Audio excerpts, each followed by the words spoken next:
One of the things I think a lot of people need to understand is we aren't a museum piece. The Inupiaq people are a living people and a living culture. Even though we're in northern Alaska, which covers this vast area from Nome all the way over the Canadian border, is that there's this extreme value of interconnectedness and interdependence. It's a hunting society, a gathering society from thousands of years. This is what creates our culture. That special relationship between humans and the natural world and the animals, and that it teaches you how to have a society that doesn't do too much harm to the world. Love and respect for nature, for one another, for our elders. Very, very fundamental value, key to life. Our values are something that bind us all. The importance of sharing with one another, the importance of spirituality, and the connection to the land, our traditions, how we hunt, sharing of stories and songs and dances. I'm Inupiaq. I'm from the Arctic Ocean. I am Inupiaq. It's very important to me. It's who I am as a person. And we're very proud of who we are, and we want to continue that.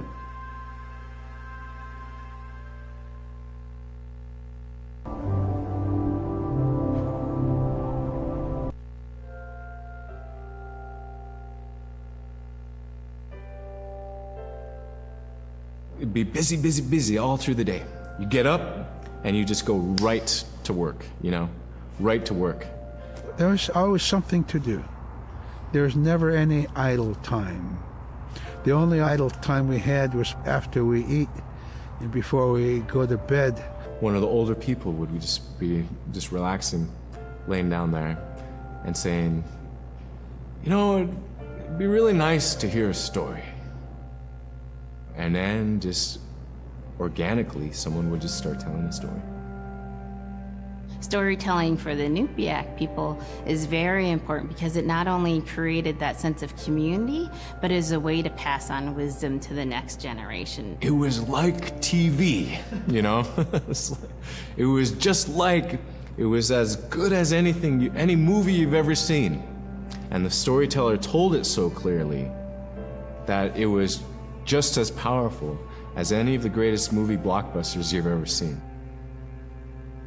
There was a reason behind the stories that we were told because they held traditional knowledge. They held things that we might need to know in life, whether it was about how to find food or how to survive, or it was about well-being and the importance of connecting with people and being a good member of the community. We all do stories. We all live in stories.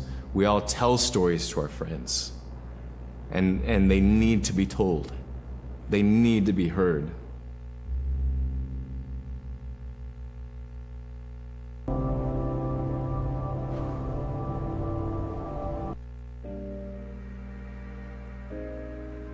So scrimshaw is this really beautiful method of art that's done either on baleen or ivory, and traditionally it was used to tell stories. Each etching is telling a story of some event. Caribou hunting was taking place. This is what was going on.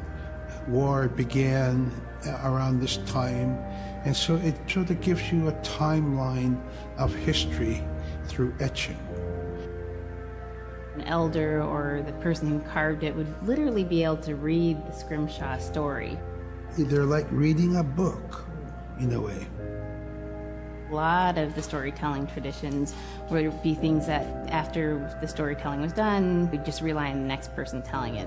And so scrimshaw is a very important way for Alaskan Native people to record their history.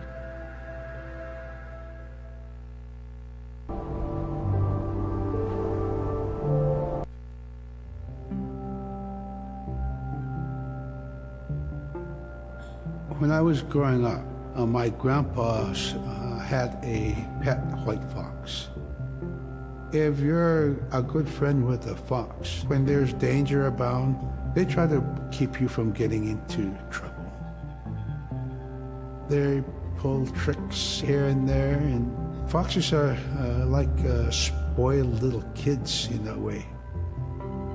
When you let her out, she'd go prancing out in the snow, jumping in the air. I know she was happy then. Come running at me and jump on my chest, knock me backwards, lick my face, and I try not to let it. So that was my memory of my grandpa's pet fox.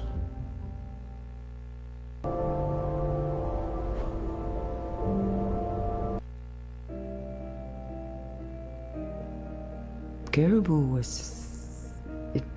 it provided for us in many ways. Our clothing in those days was made of all caribou skin. I grew up wearing caribou pants, mittens, caribou skin mattress, blankets. Some people had boots that were made with wolf leggings, sealskin sole bottoms. Baleen was shaved to make insoles. They kept us quite dry and warm as well. But the caribou skin clothing was the best. We would get as many yearlings as we could for our outer clothing. And for a heavy winter, we would get caribou in February or March because the hair was the longest and the skin was the thickest, and we would use those for our winter gear.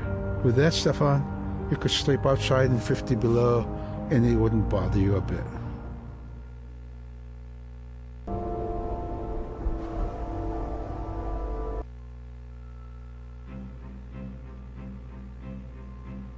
Silla is the weather. It also means the atmosphere.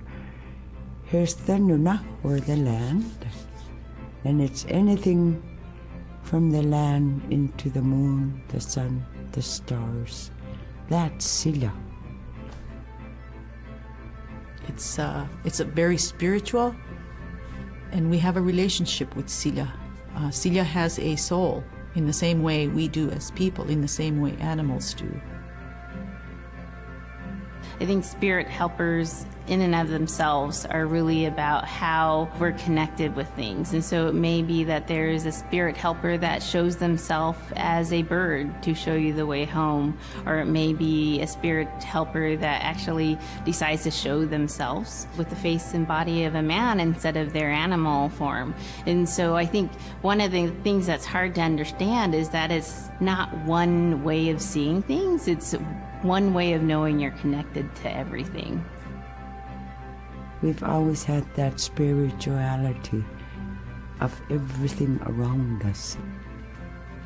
It's the interaction you have with the air you breathe, the ocean that you gather resources from, the rivers from which you gather fish, the tundra from which you pick berries, the animals that give themselves. It's all of that.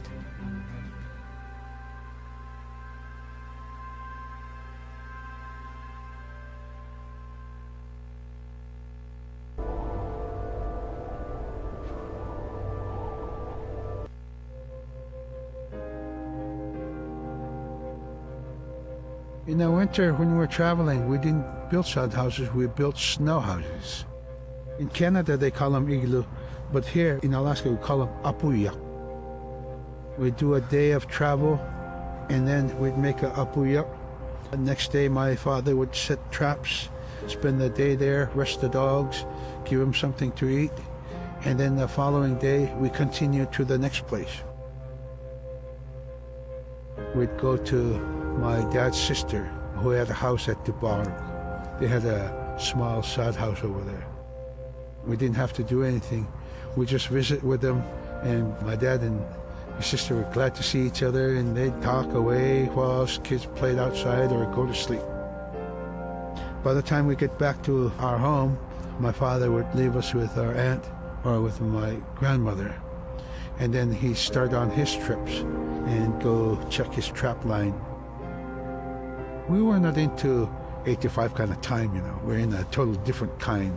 We're in ecological time.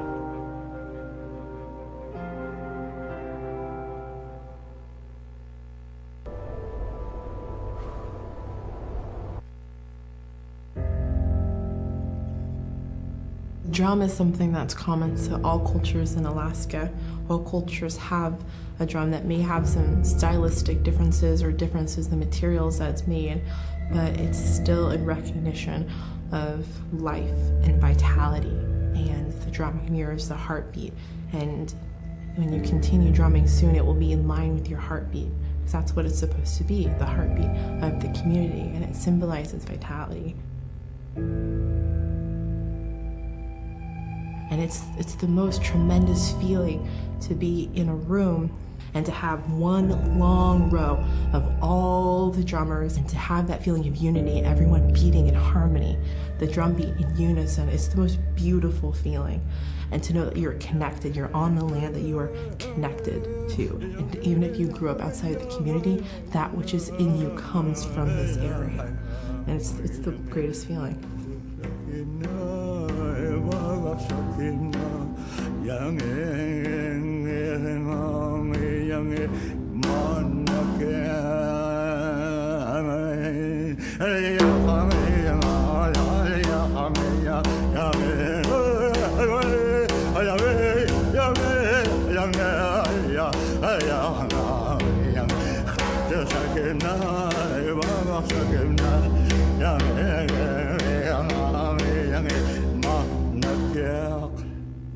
Man, I went at it and look what happens.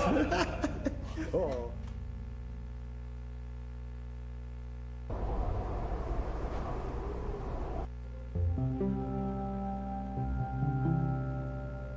They're just like other people. They just happen to be very small and extremely strong. These are stories that are common throughout Alaska. It's normally that people are in a size from your elbow to the tips of your fingers, and they possess superhuman strength. So they may be tiny, but they can carry a whole caribou. And if you go up north and you talk to a number of the people in the community, they'll talk about having seen the little people. There's a place at home that we know, but we don't profess it to anybody. But it's not like the boogeyman. They can be mischievous, they can be ornery, or they can be helpers. And every now and then, we might have the opportunity to see them, especially if they want us to see them. The fact that it's across Alaska really tells you something about our history and how we interacted with nature around us.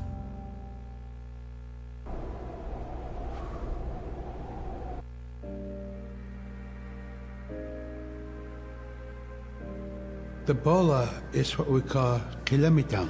And the kilamitang is made out of braided sinew tied out to some heavy bone which you could twirl. In my case, we're catching ducks. When we're out whaling, sometimes the ducks start flying.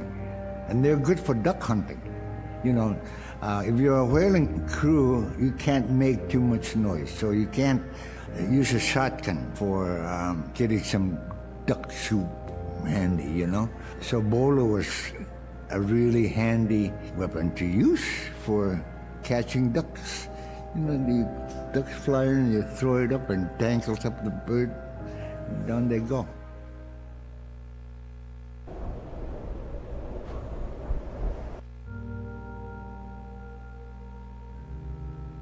The scaredest I've ever been, I was 12 years old. We floated out on a piece of ice while we were duck hunting. It was a bluebird day, just clear blue skies, and there was 3 of us, myself, my brother, and my dad. Next thing you know, we see this dark, dark shadow on the ice. We look and it goes behind us. So we all jumped up, startled, and my dad, he started running. We got back to the ridge there. The ice had fractured, cracked, and broke off, and we were floating away. We were drifting. It was close enough to where my dad would have made it. He stopped and he thought about throwing us across, and if one of us was on the other side, we would be split up. So he stopped, and he just so happened to have a cell phone on him. 911 didn't pick up. That's the worst feeling in the world right there. 911 did not pick up.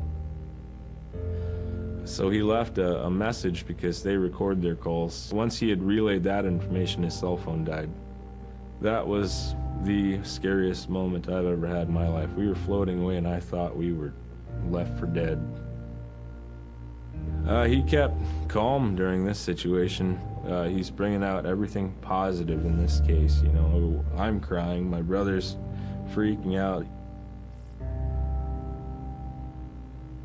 It went from clear blue to dense fog. Within a couple hours, we heard the chopper flying around, so they must have gotten our message. We thought we were saved, and then the chopper sound went away. So we lit some of the sled on fire. It's plastic. We thought black smoke in the fog would create some kind of marker. Chopper pilot had mentioned when we got rescued, you could see a glow in the fog, and he slowed down there, and sure enough, as soon as he slowed down, we got within visual. That was definitely the scariest moment of my life, was floating away and not knowing what the outcome was going to be.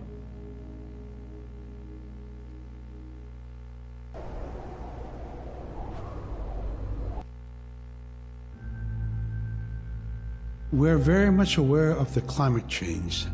And it's been for many years, even before climatologists were noticing this change, Inuit were already saying, "Sila alangoktok." Our climate is changing. If the heat is going the way it is right now, for us it's going to be pretty bad. Different birds are coming, and they're coming earlier, and sometimes rain is more than what we want. Because when there's more rain, we know it's going to melt the permafrost. In my time as a young whaler, when I was 9 years old, we're hunting from ice that was about 25 feet thick. And there was giant icebergs already floating, coming by. That was the first signs of a changing climate. Ice that never broke before was now moving. Now, here it is 50 years later, we're hunting whale from ice that's 18 inches thick. There's no more thick ice. It's creating a malfunction in our whaling season, is what it is. Actually, more than that, all seasons in general. I think we are more scientists than more people will realize. We have more knowledge of those things than people will ever know.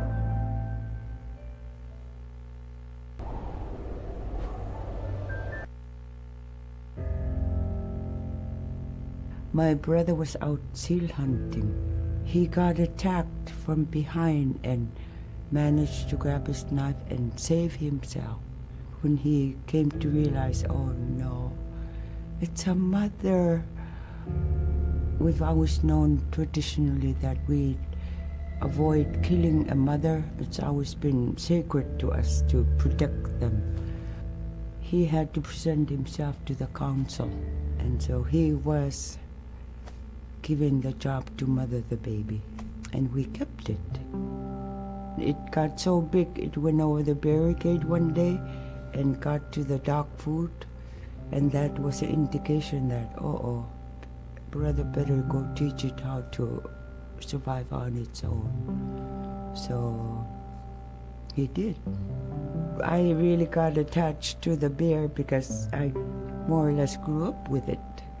And some days when brother took him walking, once in a great while he'd put me on the bear and I would ride on it like a horse. I was just happiest little girl in the world.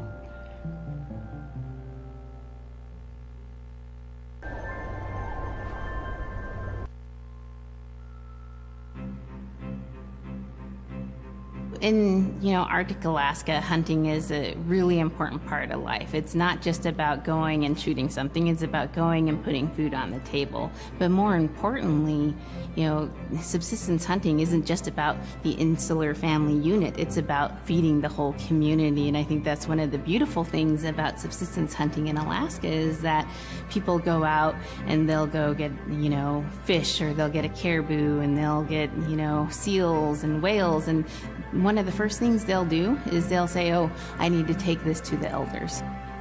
This isn't just about one individual surviving or one family surviving, it's about the whole community. We didn't just go out and kill and put in a freezer. It's like a ritual that I learned from my parents. It's all about relationship. I don't know. I think there's a lot of camaraderie involved, and just being out on the land or being out on the ocean. It's like getting back in tune. I'd rather be out there. To me, once I go out there, it's the world that I learn from.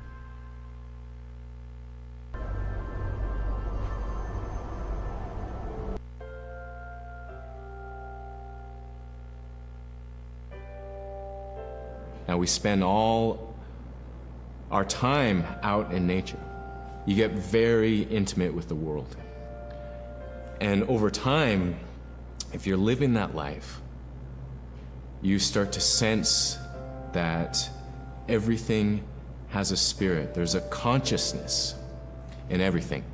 Everything is alive. If everything is alive, then we want to respect it. And if we're going to use it, we want to use it respectfully. What I try to tell my nephews and nieces, you know, you love to hunt, you have to take care of the animals that you catch, preparing the food and eating the food that you catch. Water provides you. The ice brings you life. It provides all those things that you need to be a part of your life. That was something I grew up with. I grew up respecting the animals. I grew up respecting the land. And that, to me, that is why we as Inupiaq, as an Inupiaq culture, as an Inupiaq people, is why we're so successful.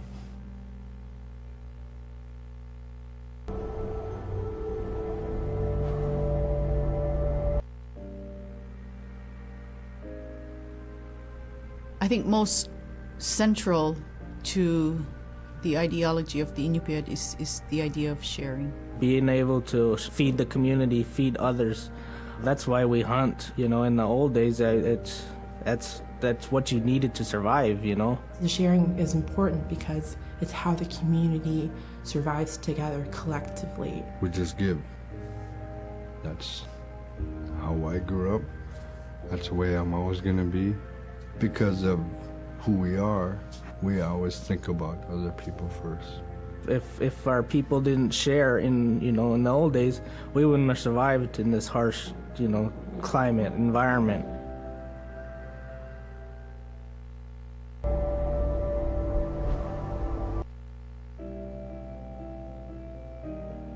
Big Timid, Little Timid, and King Island.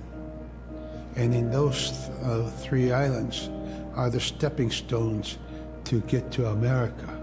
So King Island is this absolutely beautiful place off the coast of Alaska. And if you can imagine being on this really kind of rocky island that kind of shoots up from the water to these cliffs, and then all of a sudden you see these stilts, and then you look up and there are these houses. They were built on the cliff up high because of the ice. Being an island in the Bering Sea, you have ice that's being pushed by the winds onto the island. So it's going to pile up 50, 60 feet high. Structures are still there today, and people have returned to King Island. It's a growing community as the people return back to their island.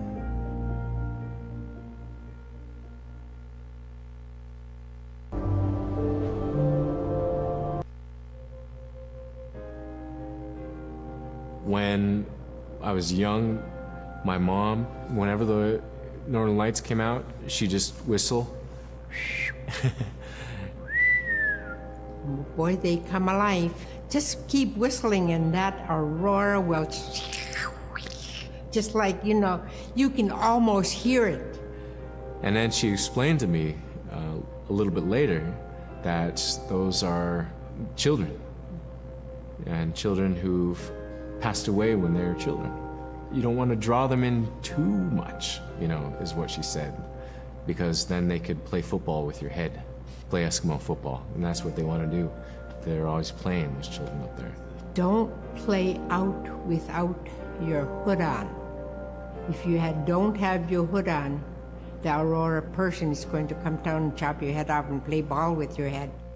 It wasn't like they were trying to do bad, you know, or it was like a scary story or anything like that. It was just, that's how it was. That's what it was.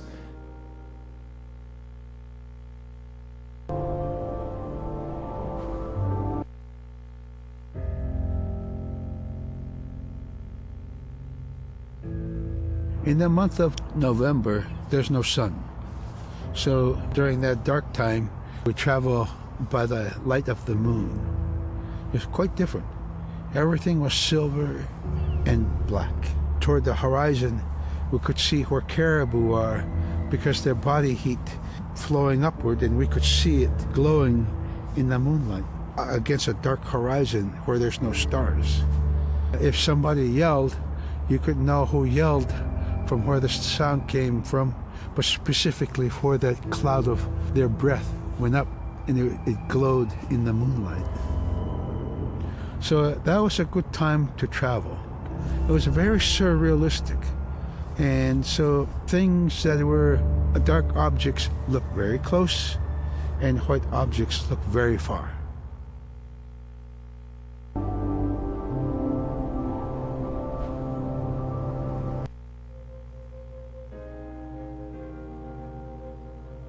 We are taught that there's no hierarchy. It's not everything else and then man, you know, humans on top, and they're separate from everything. We're taught that everything is equal, and that all the animals have a human form or can be seen in a human form. And so they have just as much or more intelligence. You know, in fact, have a lot to teach people. And so that's how these transformations can happen. It's if the animal wants you to see it in its human form. There's a story where a man comes up to an ice hole and then realizes there's another man in his parka that's got stuck in the net, you know, and is just stuck like that. Oh, can you let me out? Please help me, you know. And so then he lets the man out, but then realizes that was actually a seal. That was a seal man. And just because that seal wanted that help, that seal allowed itself to be seen in human form.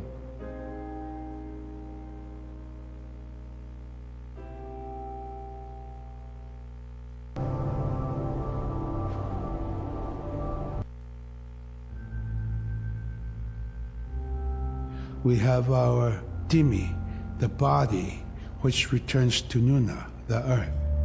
And we have Atik, who is our name that has been passed down to us over the generations. The spirit of our Atik lives on so long as man remembers that name.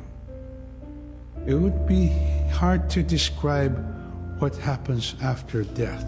The feeling is that when our anak returns to Sila, then that may be reborn if the name is passed on to a new child who can then retain some of the memories of the original name. And so it's not uncommon for grown-ups or adults to meet a child who has the same name maybe as their grandmother and say, "Hi, Aka," which means grandma, "Hi, Appa," or "Hi, little mom," or "Hi, little dad," because it's the traditional belief that the soul, is continuing on. Humans are renewed and replenished over time, just like our plants. Every year, flowers are born and bloom, and they die. Next year, they are born again.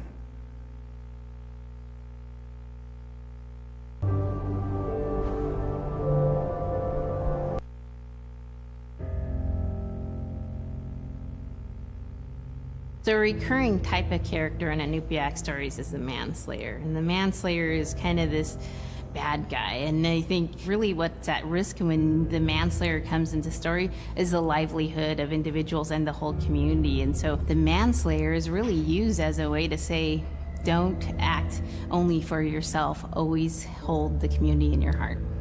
Oftentimes in these stories, there is one person that will stand up. And what this humble person will represent, who faces that manslayer, is a return to order, a return to true living in the community. And it just takes that one person. It could just be that one person that can help to change everything. Because everyone wants to live a good life. Everyone wants to have a good community.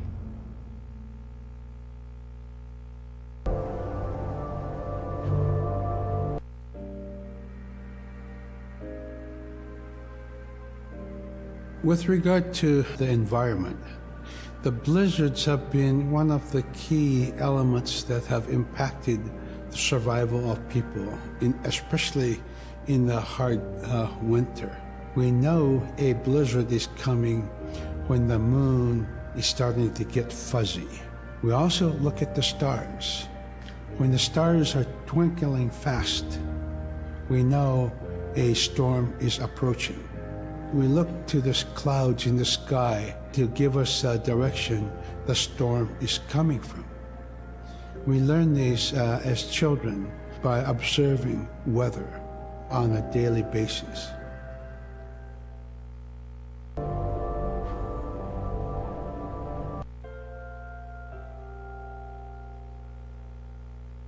With the story of Kunuk Sayuka, told by Robert Cleveland, it's just a masterwork. It's a well-known story among the Inupiaq people, and in our case, of producing a video game that really reflects indigenous heritage. It captures the imagination, and it's something that you have a very specific kind of task to do.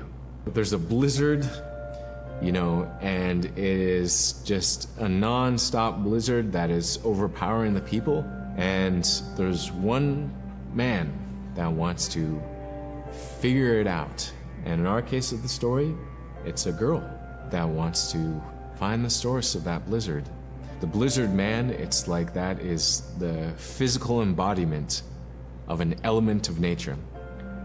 And so there's a person that needs to go up and take away that's chipping away that snow.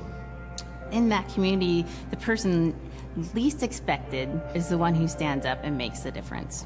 Humility is something that we value, and where that comes from is the idea that you are not the biggest thing in the world. And when you live in an extreme environment like where the Inuit reside, you're at the whim of the environment, of the climate, of the animals. You can be as prepared as you can, by learning from your elders that, you're not the biggest force in the world.